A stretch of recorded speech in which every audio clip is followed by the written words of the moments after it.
At 6, hundreds of people rally outside the State House. Demonstrators are showing their support for a bill that would restore some funding for services for people with developmental disabilities. $24 million was cut from the budget for this fiscal year.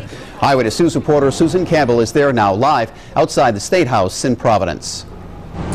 Mike, the crowd started gathering here around 3:30 this afternoon, and at one point there were hundreds of people here at the State House, all asking lawmakers to restore funding for programs for people who have developmental disabilities.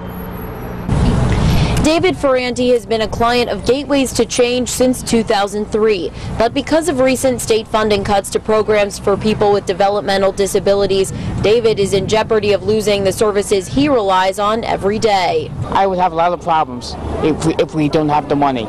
David is one of 4,000 Rhode Islanders affected by the budget cuts. For fiscal year 2012, about 40 nonprofit agencies who serve people with developmental disabilities lost $24 million. And it's just been devastating. I've never seen anything like this. So we're really hoping that today, with 3 bills being introduced to restore the funding, that we'll get some of this back. Hundreds of people rallying at the State House agree. Their message, keep the promise, restore the funding.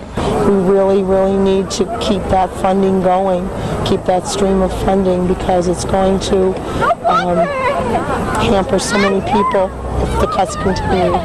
People like David.